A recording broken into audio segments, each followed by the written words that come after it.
Darkness was everything he can see.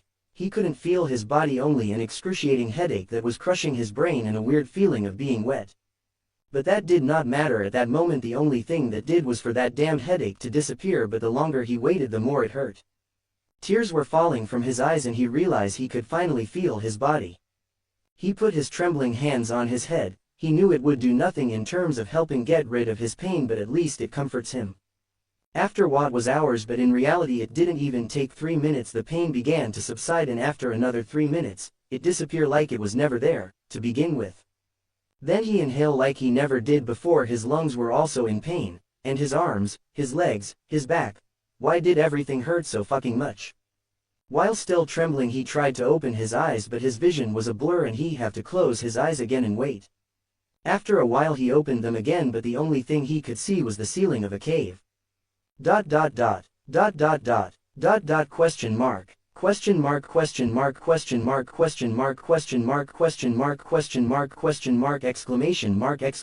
mark exclamation mark. Wait, cave. Immediately after realizing that, he tried to get up, and after getting up he fall again. He was too weak. Why was he so weak? Looking at his feet, there was a chain attached to his ankle. His ankle was very swollen and he could guess that it was broken. And he could feel it. He tried to touch it, but as one may guess, that was a bad idea, and a quick burst of pain made him flinch. Biting his lips to no scream, he could only grunt slightly to not make any noise and get undesired attention to himself. While looking around again, he discovered that he was in a small cell. It couldn't be more than 2 x 2 meters. There were thick bars at his left and what looked like a corridor going to God knows where. He also realizes that there were a lot more cells that were a lot bigger, but they were also full of people. Men and women from the age between 10 to 50, wearing only rags and looking as if not worse than their clothes. Their appearance was like being starved for a long time. He could even see the bones of the children that were there. Looking away from that horrible scene, he looks at himself again and he realizes that there was something very, very bad with him. His ankle was no longer swollen and he didn't feel any pain from it. He tried to move it slowly and there were no bursts of pain. It was healed. It healed at such speed. What the hell is wrong with me? After whispering that and trembling, he could only get his knees to his chest and hug them. Lowering his head to let it rest against his knees, his long and dirty hair falls over, covering his eyes. He immediately froze again, and with a trembling hand he raised it to his head and grabbed a couple of it. He took it off and looked at his trembling hand. Red. His fucking hair was red. Immediately dropping it, he grabbed his head and began to tremble again. What the fuck is going on? Where the hell am I? Why my hair is red? And what happened to me? Clank. The sound of a metal door being opened abruptly took him out of his mind, and the first thing that he did was lie down in a fetal position and fake being asleep with his back to the bars. Step, step, step, step, step, step. With his eyes closed, he could only hear the heavy steps of a person in the distance getting closer and closer. Shit, shit, shit, shit, shit, shit, shit, shit. Cursing as loudly as he could in his heart, he kept his position and didn't move a hair. Step, step, step, step, step, step, step. Shit, shit, shits, hits, hitchy, shit, shit, shit, shit, shit, shit, shit, fuck, fuck. Cursing even louder in his heart, sweat began to cover him because that unknown and dark person stopped in from of his damn cell. Baitum, baitum, baitum, baitum, baitum. His heart began to beat loudly in his chest, trying to escape this damn situation, and he tried to calm himself. Calm down, maybe he doesn't know I'm awake, just keep faking it, keep faking it. Comforting himself, he began to calm his heart. If he keep it like that, maybe he could. At hash and dollar at dollar asterisk at times and in euro pound. His heart that was beating so fast immediately almost stopped. The voice of that man was dark and crazy. It was like a madman was speaking. He didn't understand the language he was speaking. It wasn't like any other language he had to hear before: Spanish, English, Portuguese, Japanese. But he knew that he was speaking to him.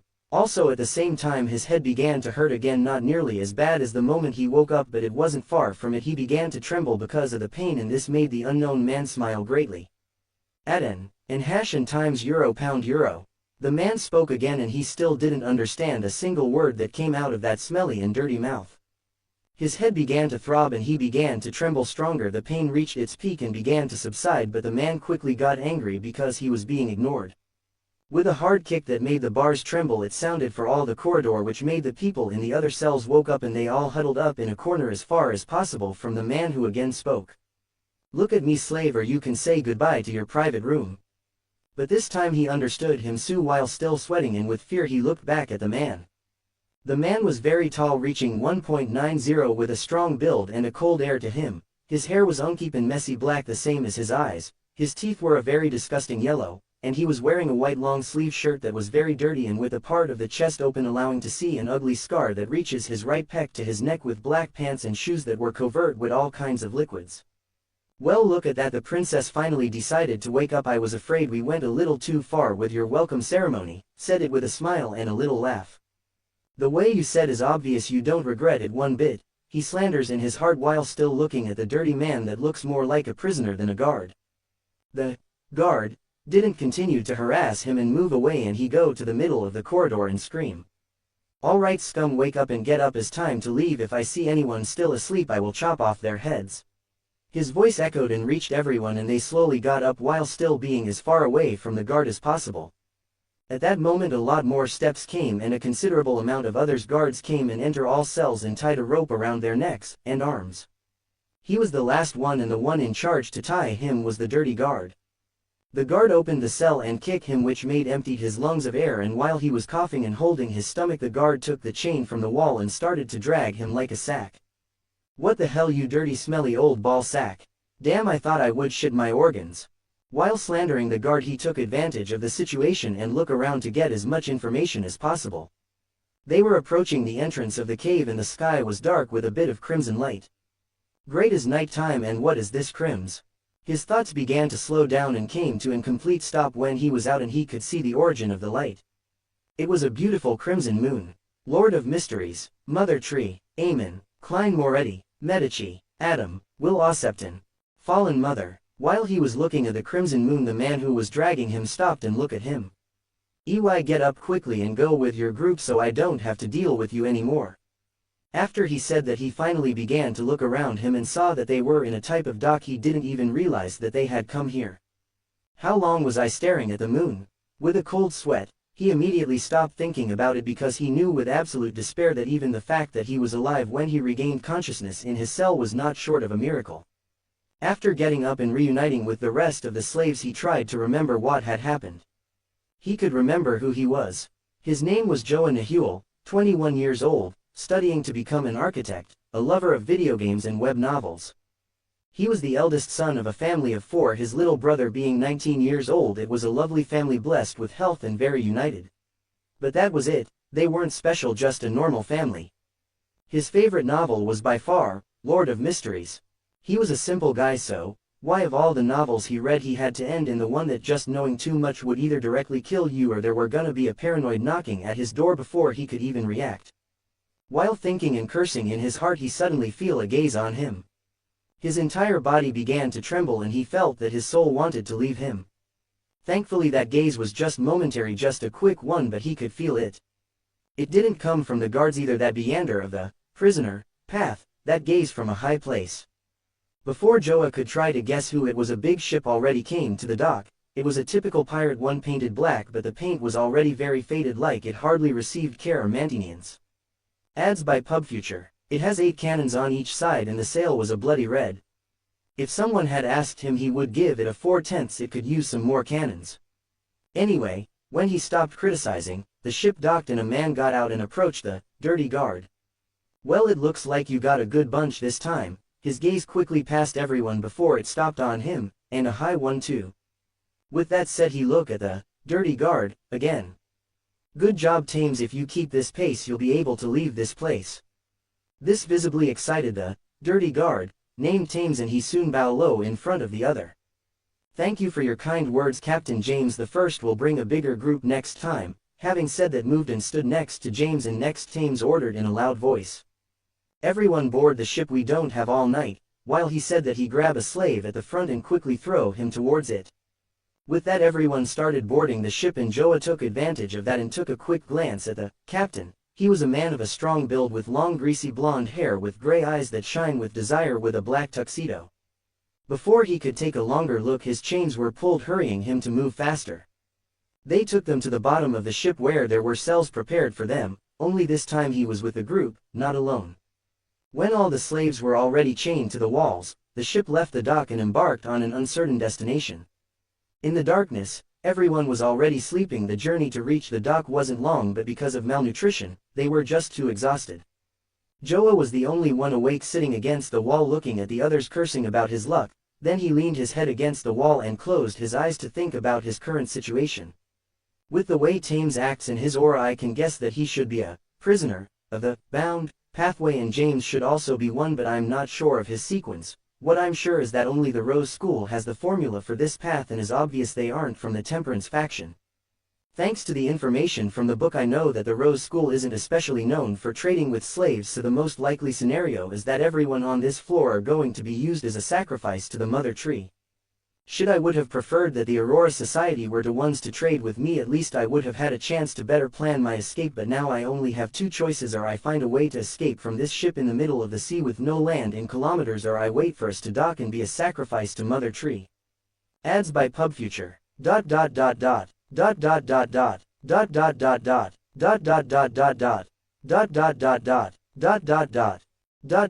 Great. With resignation, he decided to put the escape plan to wait and to try and discover who was the previous owner of his body.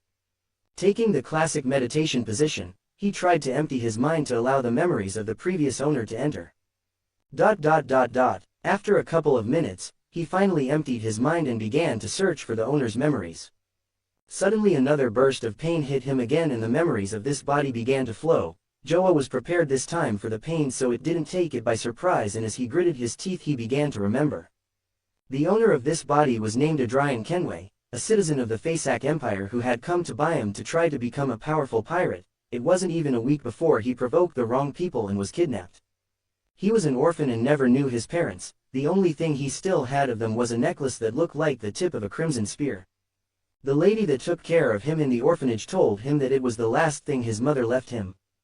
And even that was taken from him by Thames, when he gave him the beating of his life and then dragged him away to the cave where he woke up.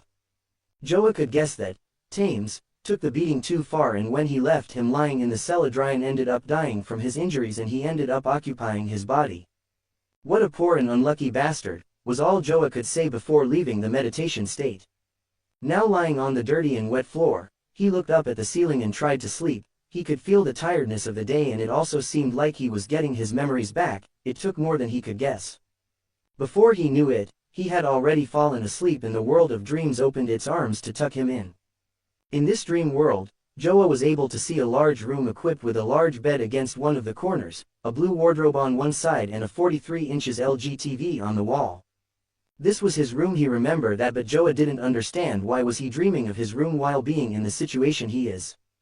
The TV was on and he could see what was on. It was in a football news broadcast. Hello, good morning people. After 5 days of the shocking match between Argentina and France, and the celebrations are still just as strong. How could Raul not be after 36 years? Argentina is finally the winner of the World Cup, dethroning France in a penalty shootout 4-2. As the commentator continued to speak, the door to the room opened and someone entered. He was a tall man of 1.83 meters with a strong build and a little overweight. He had curly black hair and brown eyes. He wore square glasses with a short but well-groomed black beard, but if you look closely you would be able to see some red hair in that same beard. This guy was the same Joa before he switched bodies with Adrian. Joa watched as his body closed the door and proceeded to turn off the television. Then he himself sat on the bed and took his cell phone out of his pocket and began to read. With a bit of cold sweat, Joa decided to get closer to his body to see what he was doing. When he looked over his shoulder, Joa saw that he was on her trusty, classic web novels page. He also saw the title of what he was reading and a tremor ran through his body. Lord of Mysteries Chapter 1, Crimson. Suddenly his body looked at him and his eyes were no longer brown but entirely black with no white in them. Joa immediately froze and reacted on instinct by launching a powerful right jab at his other self's face, but before his fist made contact a crimson light shimmered, engulfing everything in his sight. Joa immediately sat upright, hyperventilating and covered in sweat from the recent experience, leaving him in brief shock. Ads by PubFuture. Before he could process what had just happened, a door opened, waking the others. This caused the group of people to immediately retreat to the back while keeping as much distance from the stairs as possible. This allowed to highlight a skinny blonde woman who was hugging a little girl quite similar to her. Next to them was also an old man with a lost look that ignored everything around him. Joa was relatively close to them, so for him they stood out more. Strong footsteps came down the stairs and the figure of Captain James appeared, only this time he wasn't wearing his black tuxedo, he was only wearing slightly worn pants with a sailor's shirt open on the chest. When he got to the front of everyone he had a crazed look barely contained. "Good morning," his voice full of malice resounded everywhere. "This will be the first and last time I talk to you, so feel grateful. Our destination is only 5 days away, so I hope you enjoy your last days of life." When he said, some of the people there started crying. "But don't despair, because you will have the highest honors any vermin could wish for." When he said that, he didn't hold back anymore and fur began to grow all over his body. "Your ball of excrement will be sacrificed to the true mother tree deity, so rejoice." While he was saying this, his transformation only speed up.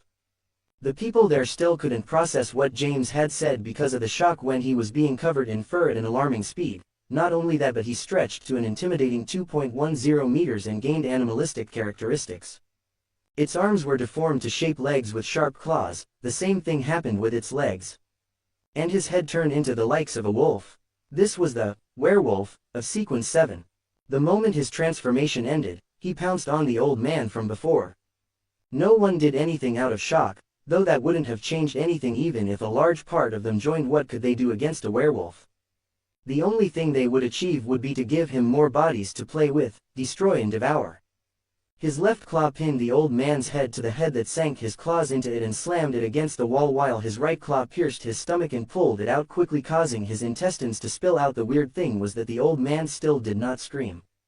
This finally got people to react and they started screaming and moving further away from the carnage. Ads by PubFuture. When the werewolf pulled its claw out of the old man's stomach, a considerable amount of blood splashed on Adrian's face, momentarily blinding him, and he quickly wiped his eyes so as not to be completely defenseless. Looking at the blonde woman who was closest to the old man, he saw how she had the girl in her arms, covering her so that she did not have to see what was happening while trying to get away from the monster. James then sank his fangs into the old man's neck and thrashed like a hunting dog that had caught a fox. When he did all this, it was obvious that the man's neck would not hold and his head was detached from his body, but as James held it, it did not move away much. James looked at the head, and since it did not look appetizing, he simply throws it over his shoulder as if it was garbage, and this time he grabbed the guts and brought them to his mouth and began to eat. The old man's head rolled to the feet of the blonde woman and she covered the girl she was holding even more. Then she kicked it away from her like a ball and it rolled to Joa. The old man's head had the same lost expression as before. Hey, did this old man feel nothing when he pierced his stomach, or he was already dead before James decapitated him? Joa thought apprehensively while his face was still covered in blood, and the werewolf continued devouring the body of the old man, who now it couldn't even be said that it belonged to a human being. Now all that was left was a mass of flesh made up of what was left of the organs and a part of the forearm.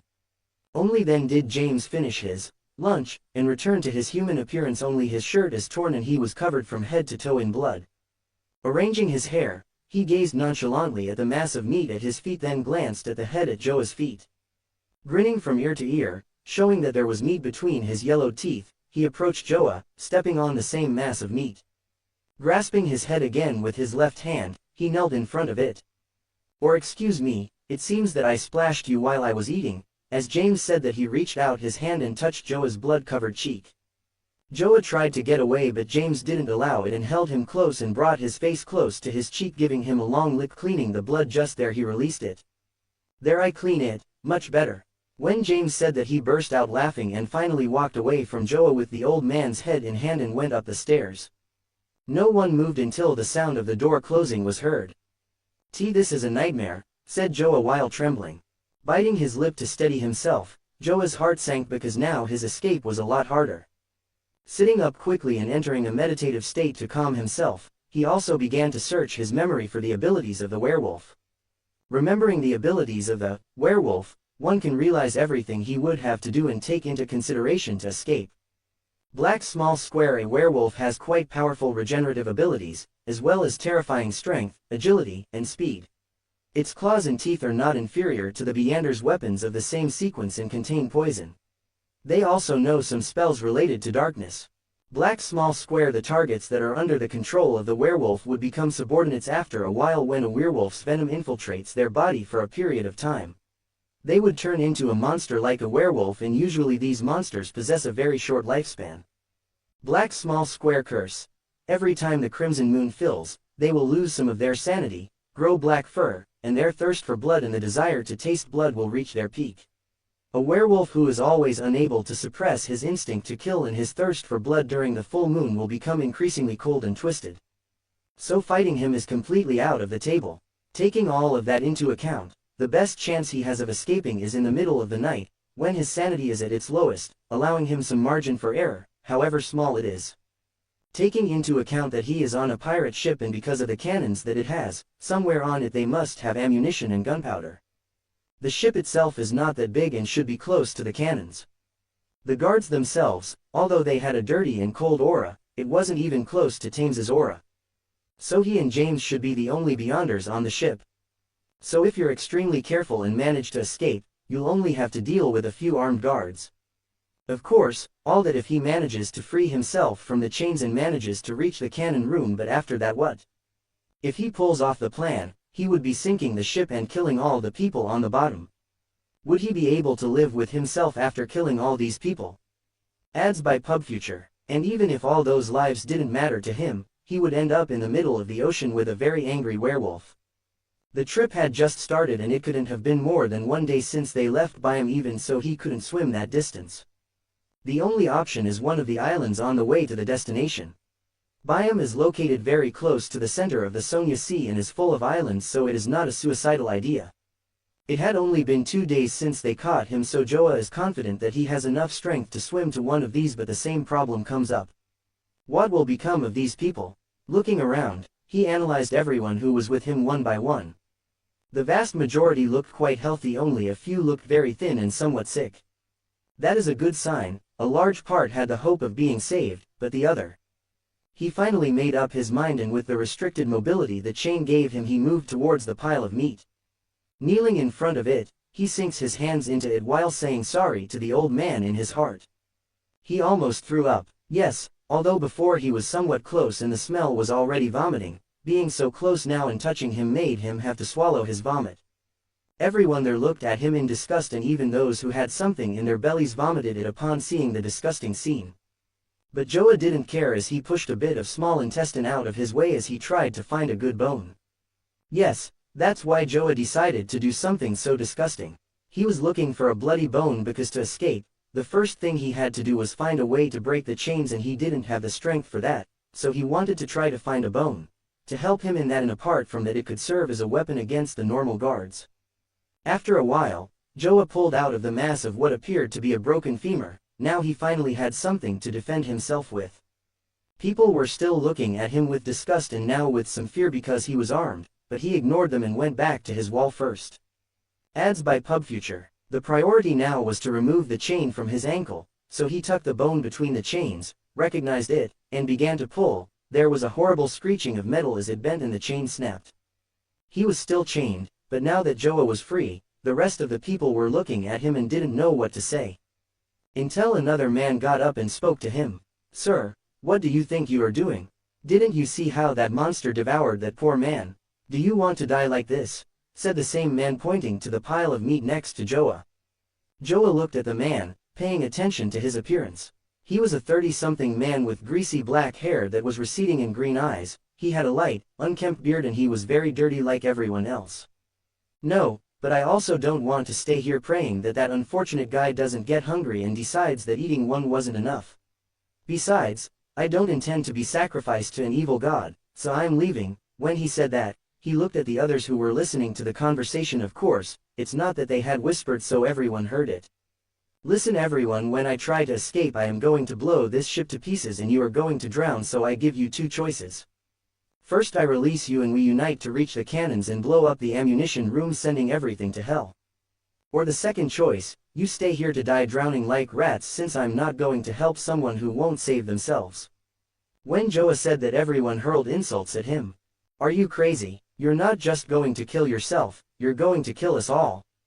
Are you an idiot? Are you threatening us? Who the fuck do you think you are to say that? Do you seriously think you'll be able to get to the room? They're going to kill you. Looking at the crowd, he finally answered. I'm someone who refuses to die without a fight, so if you haven't decided yet, I'm sorry, but I'm not going to save your asses. Turning his back on them, he began to climb the stairs, but before reaching the 5th step, a woman spoke. "Wait sir, please, I will help you, so please release me and my little sister." Turning around to see who spoke was the blonde woman with the girl in her arms. When Joa looked into the brown eyes of the woman, he could see a fighting flame. This made him smile a little. At least someone has balls. He took advantage to further provoke the crowd. Going to the woman, he did the same as with his chain with hers and her sister's chain. "Welcome aboard, Miss Alice. My name is Alice and my sister's name is Sarah," she said with a dry voice as she got up and stood next to Joa while holding Sarah's hand. "What is your name, sir?" asked the little girl with also a dry voice. It seems to have been a while since the two had something to drink. Before answering Sarah, Joa turned to the pile of meat and tried to find another bone. As he searched, he tried to think of an answer for the girl. He was no longer Joa Nahuel. This was no longer his home. The only thing he has left was the name of Adrian Kenway and the broken femur on his left hand. The girl didn't seem to mind the fact that he ignored her and simply put her face against her older sister's thigh to not see what the man was doing. When he found a broken humerus, he already had an answer. Standing up and handing the bone to Alice so she could defend herself. Looking at little Sarah, the man spoke. "My name is Adrian. I would say it's a pleasure to meet you, but the situation isn't the best," he said with a little smirk. Sarah just nodded her head and now Adrian looked at Alice. "Tell me, do you know how to swim? Because taking a boat is not an option," he said with a serious expression, the smirk gone a long time ago. Alice swallowed to try to wet her dry throat. "We both know how to swim, but I get tired quickly." While saying that, she looks at the group behind her and then looks at Adrian. "Is there really nothing else you can do?" Ads by PubFuture. "If all they want is a rescue, I'm sorry, but no, that will never come, and if we don't get out now, there will be no hope for us," he said while shaking his head. Adrian looked at the group and spoke again. "Listen all of you, once we walk out that door, you will be on your own. There will be no rescue, there will be no miracle to get you out of here." He looked around and no one else who was there dared to look at him in the eyes. Adrian shook his head and looked at the group, who fell silent. "Then pray to your gods, because no one is going to save you." When he said that, he turned around and walked up the stairs without looking back. Alice quickly followed. Taking a quick look behind her, she saw that the others had their heads lowered and tears could be seen falling from them.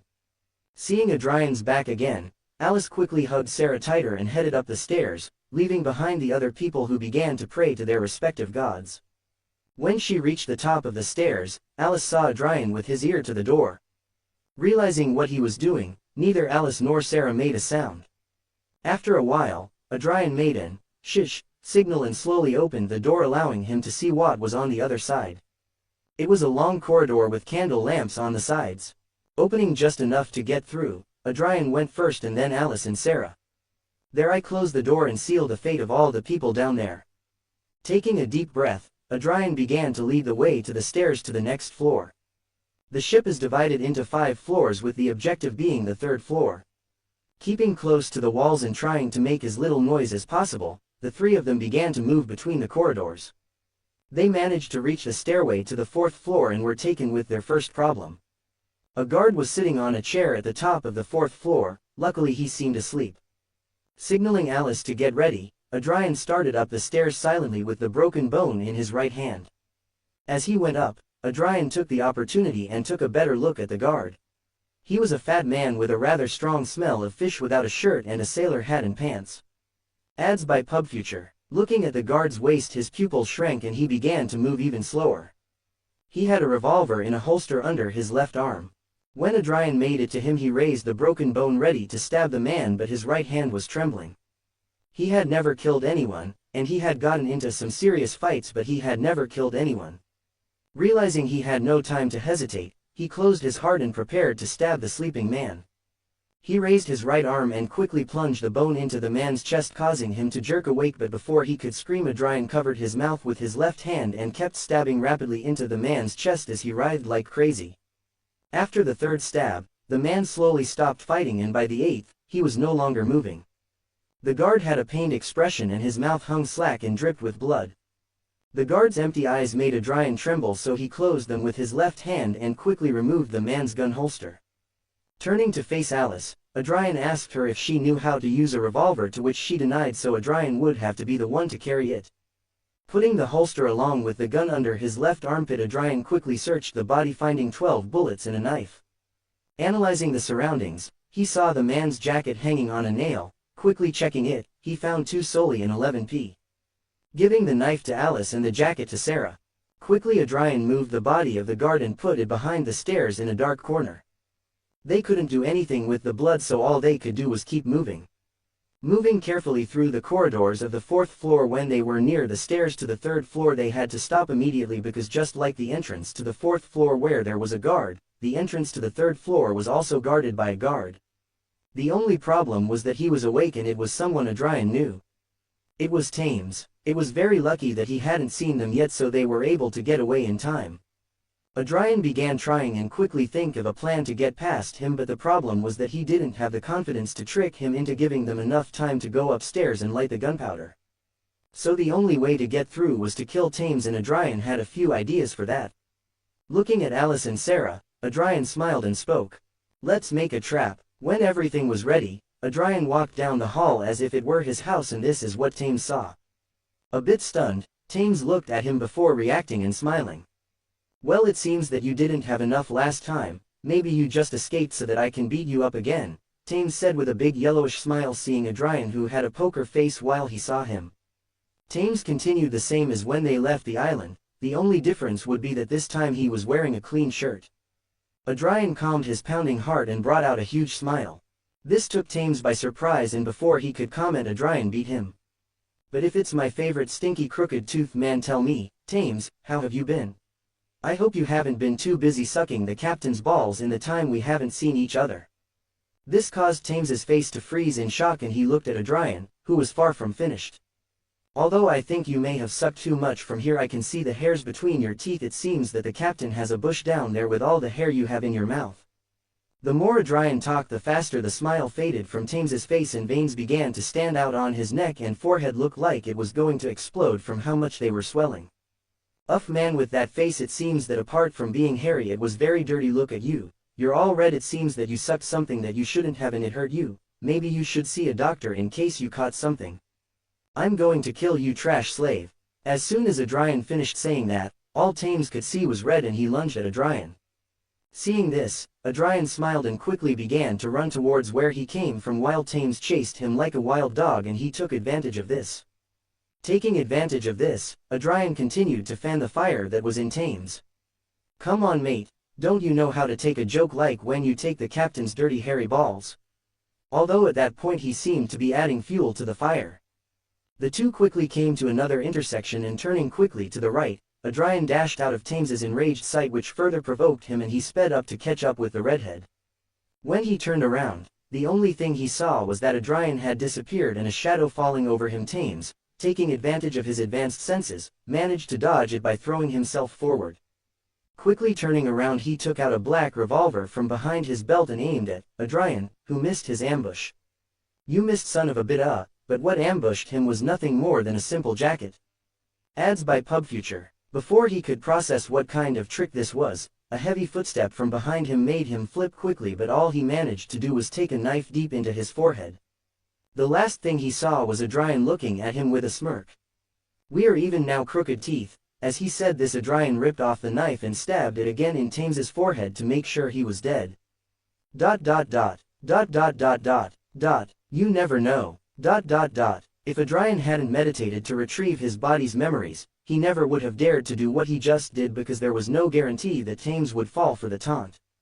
But thanks to the memories, he remembers exactly what the previous Adrian had done to provoke Thames, and that also showed him that he was a short fuse, a small insult about his teeth, another about his sexuality, and one last to top it off. And everything this guy would see would be red, and he would ignore everything else. Alice was on the ceiling pulling a very impressive show of balance.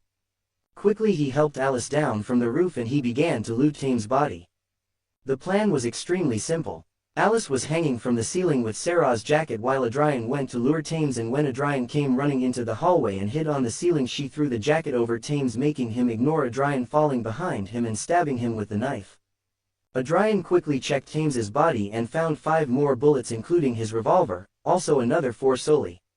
With a bit of discomfort before Alice's uncomfortable look, Adrian began to remove Tames's shirt when he finally managed to see something that he was looking for hanging from Tames's neck. It was his necklace. He quickly took it off and examined it. It was still the tip of a crimson spear and didn't look battered.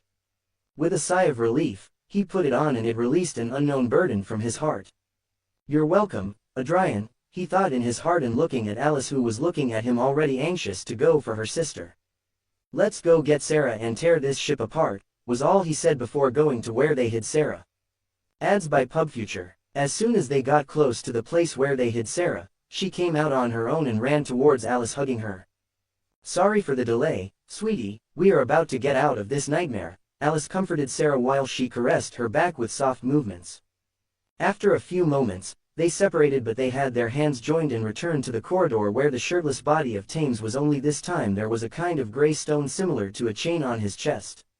Suddenly he felt a small pang in his head, realizing that Adrian quickly moved in front of Alice and Sarah. "Don't touch the chain and don't look directly at it." "But why, Mr. Adrian?" asked little Sarah. "Because we can't afford to take it and it will bring a lot more trouble than good if we pick it up," Adrian replied calmly as they walked past the body. Finally, they reached the stairs to the 3rd floor. When they made it up the stairs, they saw that they were directly into the cannons. Looking around, Adrian managed to see a decent amount of barrels and ammunition near the cannons. "Bingo," was what Adrian thought. Quickly approaching the barrel, he lifted the lid of it and saw that it was full of gunpowder. Looking around, he saw 12 identical barrels around. Looking at Alice and Sarah, Adrian nodded at them and replaced the lid on the barrel, but not before poking a sizable hole in the lid with the bone. He then knocked over the barrel and began to scatter the gunpowder like it was seeded, making a path towards the stairway to the 4th floor. As he did so, Alice and Sarah gathered the other barrels together before they finished. Looking towards them, Adrian was going to ask them if they were ready to light the gunpowder. A strong footstep was heard at the end of the corridor towards the stairs of the 3rd floor. Quickly aiming the black revolver into the darkness, Adrian quickly called Alice and Sarah to his side. They had been discovered. The heavy footsteps continued, but there was also the sound of something being dragged. When the person appeared, Adrian, Alice and Sarah began to tremble. It was James, covered in blood, and he was dragging the body of one of his own men. "Oh, I thought I smelled something familiar. It turns out it was you," James said tentatively as he slowly smiled, showing his sharp teeth. At the same time, thunder sounded in the distance. A storm was coming. Silence filled the room. The only thing that could be heard was James's strong and hoarse breathing along with the loud sound of the waves hitting the boat. The storm had already arrived. It was obvious that James's condition was not good. He seemed to be close to losing control. "You should have stayed down with the others so I wouldn't have to wait between deaths," James said with a hoarse and crazy voice. He didn't seem to notice his condition. His face was misshapen in a disgusting combination of man and wolf, while his right arm was misshapen in the shape of a wolf's leg. His eyes were black with red irises. Quickly coming to a decision, Adrian tried to whisper to Alice and Sarah. Before Adrian could say anything, he was interrupted by James as he threw the body he was dragging towards them. Pushing Alice and Sarah to the side, Adrian quickly jumped to the other side to narrowly avoid him. Adrian then yelled, "Run to the 3rd floor." While Adrian shouted that, he firmly grabbed the revolver.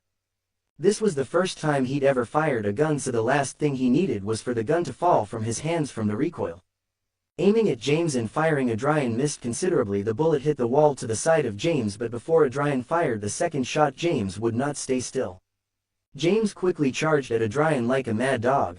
Barely having time to dodge, he moved quickly to the right again, getting James past with his back to him. Adrian wouldn't waste the opportunity, firing another shot, this time as James was no more than 5 meters from Adrian. The bullet hit him in the lower back.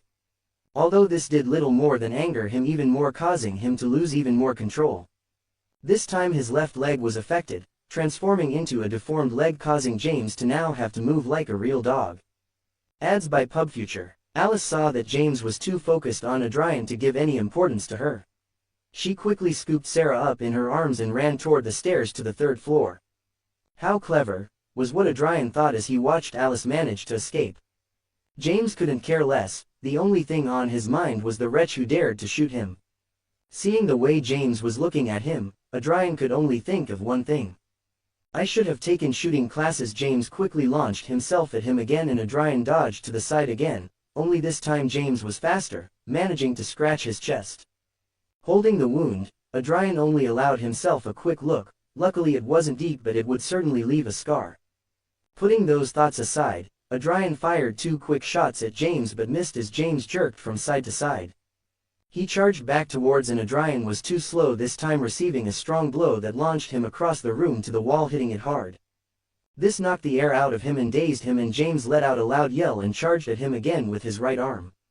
Adrian barely managed to get out of the way, watching as James's claw went through the wall where he was. James tried to get his arm out but was stuck. Seeing this, Adrian took advantage and quickly stood behind James. He aimed at his head and fired the last 2 shots from his black revolver. These shots hit James in the back of the head, but that was far from enough to kill him. After all, he was a Sequence 7 werewolf that was about to lose control. And these shots to the back of the head were all it took for him to lose it. James gave a loud yell and quickly kicked back with his right leg, hitting Adrian in the stomach, throwing him to the opposite side of the room, hitting the wall again, only this time with much more force.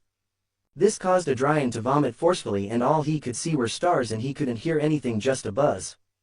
Due to the strong blow, Adrian dropped the revolver, although it didn't matter too much since it was empty. After throwing up, Adrian tried to get up again, but this failed miserably. His legs were noodles and his vision was cloudy.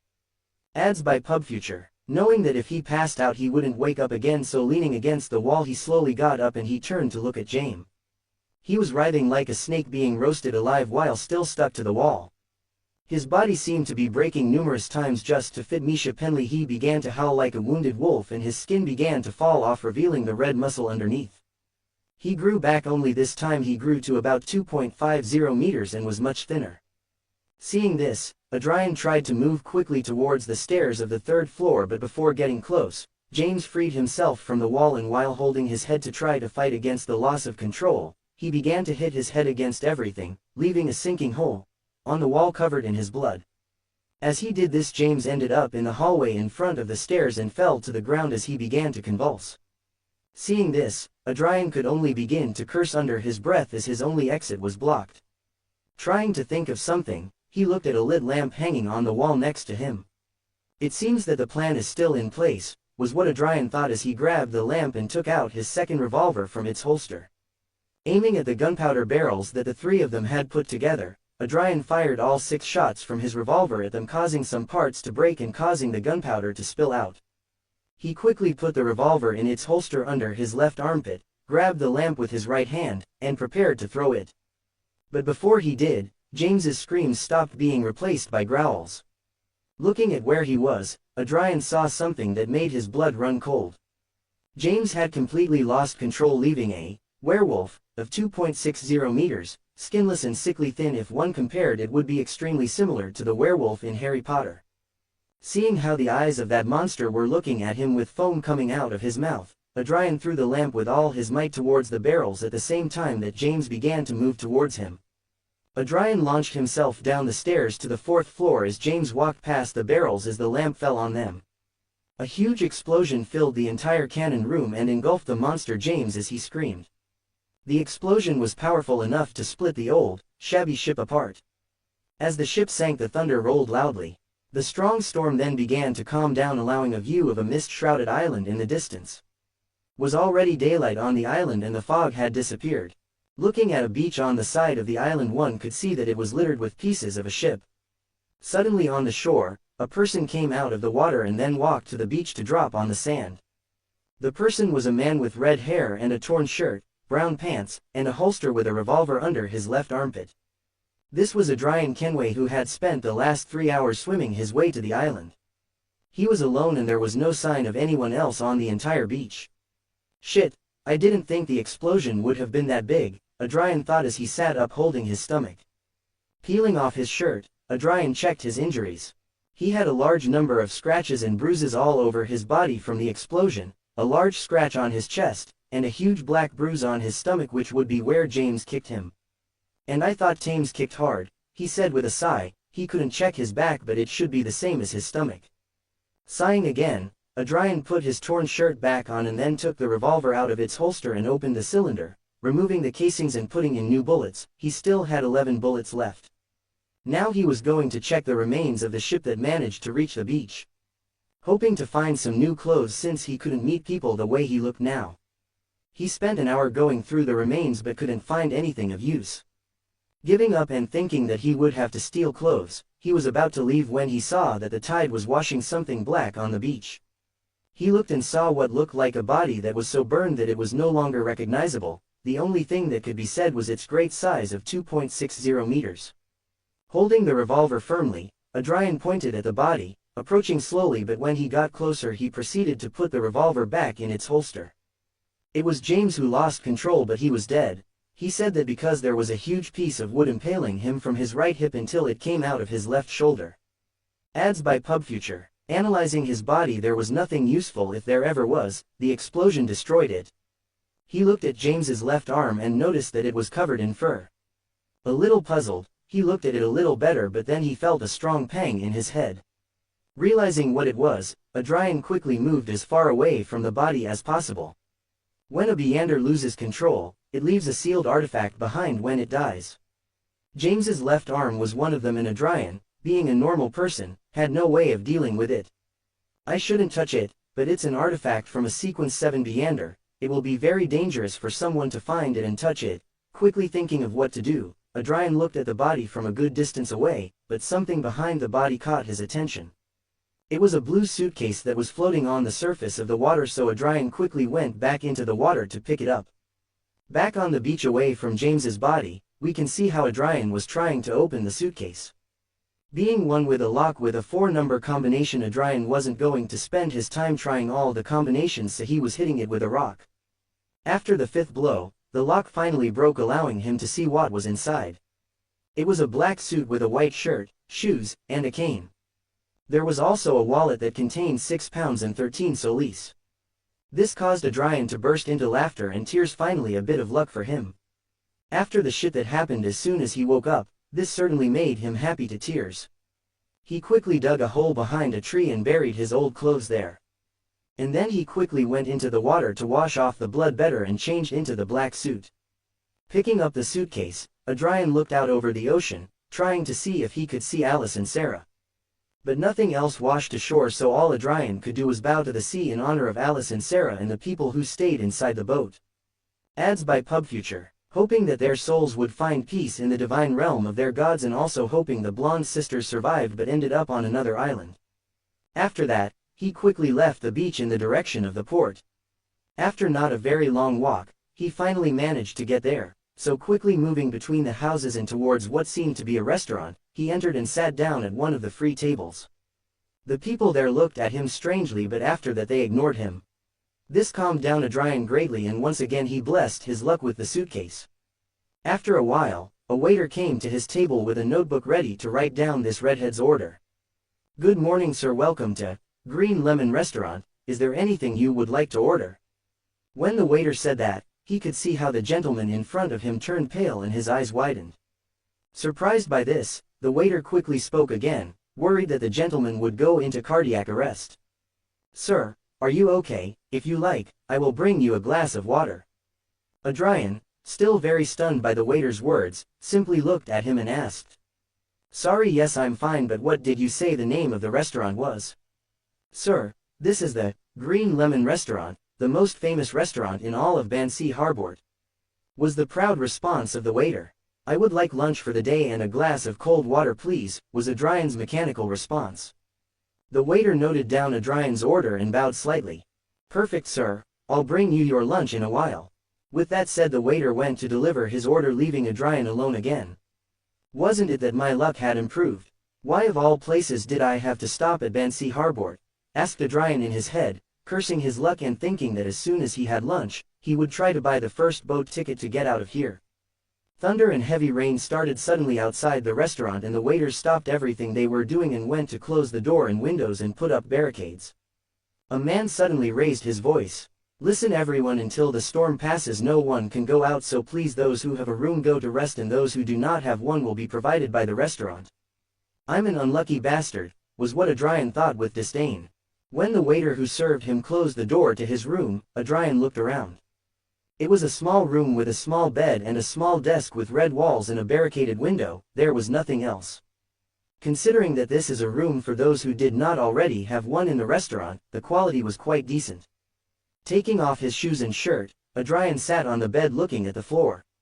He had managed to escape from his captors and was finally going to sleep in a real bed. Although barely 3 days had passed since he woke up, it had been the closest experience to death that he had ever had.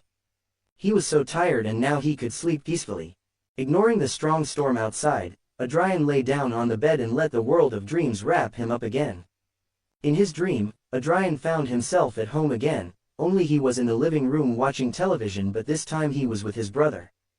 His brother was still the same as he remembered. He was 1.78 meters tall and was a gym man and had good muscles, not like one of those bloated ones but like those of swimmers. He had their mom's tan skin, and another difference between them was that he didn't like to have a beard, so he always had a clean-shaven chin and neatly trimmed hair. He was a party guy, so many times he would be out while he stayed home sleeping or reading novels. But despite these personality differences, they still loved each other and found common topics to talk about. Being video games, movies, or series. Now they were watching one of their all-time favorite shows. El Chavo del 8 Feet. The two of them, whenever an episode was reproduced, would see it. Looking in the upper left corner of the TV, Adrian could see the date. December 23, 2022, seems to be the same day as the last one, he said to himself as he turned again to see his brother in his previous body.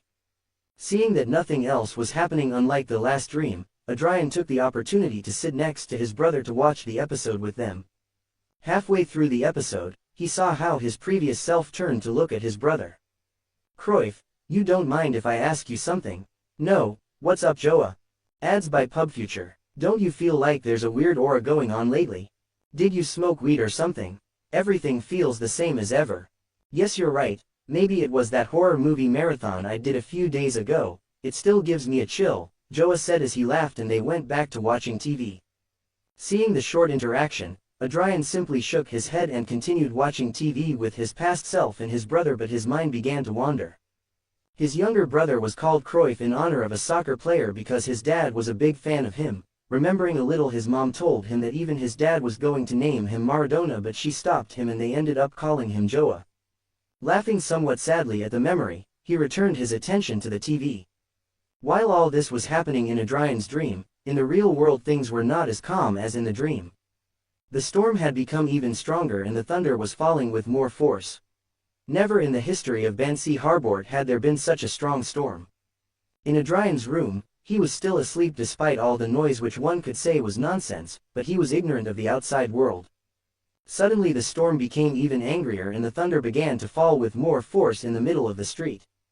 But again Adrian was ignorant to everything. When the storm reached a peak never seen before in the history of the island, a yellow smoke began to seep through the walls, floor, and ceiling of Adrian's room and began to envelop him. When it seemed to form a cocoon around him, this smoke began to enter Adrian's body. This caused him to move a bit, but he still didn't wake up. After a while, all the smoke entered inside him, leaving no trace that it was ever there. And Adrian was still asleep, oblivious to what had just happened to him. After that, the storm began to calm down slowly but did not stop until 6 hours later. When the storm finally stopped, there was a knock on Adrian's bedroom door which woke him from his sleep. Rubbing his eyes to get rid of the dream and also to wipe away the tears that began to fall as soon as he woke up. He missed his brother, coming. Responding to the person behind the door, Adrian put his clothes and shoes back on and opened the door. Ads by PubFuture. It was the waiter and he looked miserable. He didn't seem to have rested at all, and when the waiter saw him he looked at him with a look full of surprise and shock. Adrian looked quite full of energy. It seemed that the storm had not affected him at all. "What a lucky bastard," was what the waiter thought, and quickly opened his mouth to speak. "Sir, the storm has already passed and you can retire safely if you like. You can have dinner here in the restaurant, the house pays." Before Adrian could think of what to do, his stomach growled loudly, causing his face and the waiter's face to flush slightly. "I'll take the offer, thank you very much, I'll be down in a moment," was all he said before closing the door in the waiter's face. While at the table eating the restaurant's specialty, Adrian couldn't help but applaud the elves for inventing such curious dishes with blood. They were quite filling even if they didn't look like it, which he was grateful for. After all, he hadn't eaten anything in 3 days. After eating all the food, he thanked the waiter for his services and went to the port with the suitcase in hand to buy a ticket to leave Bansi as soon as possible. Although before leaving he decided to leave a gift to the Church of Storms. Holding the stone with the wrapped note, he threw it and it went through the upper window of the church. He quickly got out of there before they caught him. The note had the location of James's body, so he left the job of retrieving it to the professionals. So he went to the port. Arriving in front of the ticket seller before Adrian could ask the price of the boat rooms, the seller rudely pointed to the wall next to him. Looking, there was a sign with all the prices and rules of the boat. Of course, there it is, Adrian thought as the corners of his mouth twitched. Requesting a ticket for a second-class room, the next boat would leave in an hour, so Adrian simply sat on a bench to wait. After the promised time, the boat arrived and Adrian rose to line up to the board. Adrian never noticed that there was a man sitting next to him on the bench who stared at him the entire time he waited until he boarded. He was a man with a simple white cloak, golden hair and beard, and a silver cross on his neck. He looked like a common priest and he had eyes pure and innocent like a child. Interesting, was the only thing the man said when he saw Adrian enter the boat. If Adrian had seen him, his heart would have jumped out of his chest. But the bench was already empty. After a few days of traveling at sea, the ship finally reached its destination at 3 p.m. Seeing the city, Adrian couldn't help but complain in his heart. When the book mentions that it had a yellowish fog and a horrible air, I didn't think it would be so bad, he thought as he covers his mouth and nose with a napkin. That's right, Adrian had come to Backlund and the main reason for that was to be able to grow and make some money.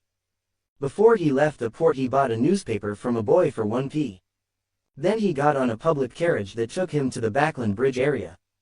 Giving 3p to the driver, Adrian started looking for a particular bar. Bingo, he muttered when he saw a building with the sign he was looking for. Braveheart's Bar. Quickly entering the bar, Adrian walked up to the front and sat down in a vacant spot. Looking sideways at the red-haired man who had just entered, the bartender approached while cleaning a cup. "What do you want to drink?" the man asked bluntly. "Southville beer please," answered Adrian without caring about the man's attitude. Nodding at the redhead's choice, the bartender quickly pulled a bottle from a cabinet behind him and poured Adrian a drink. "Here 5 pence, taking the coins out of his wallet, Adrian extended his hand to pay the man. The man reached out and picked up the coins, but before he could go to attend to someone else, Adrian stopped him. "I want to see the old man," he said quietly to the bartender. When he said this, the man's face became extremely serious and he stared at his face, trying to scare him away. "Who are you to look at me like that? I got into a fight with a drug addict who had more fingers than teeth and I had the horrible face of a werewolf inches from ripping my face off. Do you really think your bully grandpa face is going to scare me?" Adrian insulted in his heart, but his face remained calm. After a while, the bartender looked away and continued to clean another glass. "Ads by Pub Future, 2nd floor, 3rd door on the left," was all he said. Nodding, Adrian quickly grabbed the cup of Southville beer and drank it all in one gulp before the bartender's stunned eyes. There are advantages to having a party brother. Slamming the empty cup on the table, Adrian quickly ran up the stairs and reached the aforementioned door. Taking a deep breath to calm down a bit, he opened the door and stepped inside. It was a large room with a pool table in the center where some men were playing, and there were other tables where others were playing cards. All of them had a cold air about them except one. It was a man who was at the pool table playing. Seeing this, Adrian approached this man with calm steps before the cold eyes of all the other men. "Good afternoon, Mr. Old Man, I'm sorry to bother you, but I require your services," he said as he bowed in front of him. "Who told you about me?" Completely ignoring what Adrian had said, he asked. Smiling as he looked at the man, Adrian replied, "Another old man." When he said that, some of those who were playing cards put them down and began to stare at him while one began to growl at him. The old man's eyebrows began to twitch, but he took a breath and looked back at him. "What do you want? I don't have all day," as he said that he returned his attention to the pool game and prepared to take his turn. "I want you to introduce me to the extraordinary party to participate." When he said that, the old man hit one of the billiard balls and some of the men who were playing cards stood up. Returning his attention to Adrian, the old man looked at him from head to toe multiple times and spoke while looking into his eyes. "You're a little young to deal with that kind of people. It doesn't matter, I want to attend.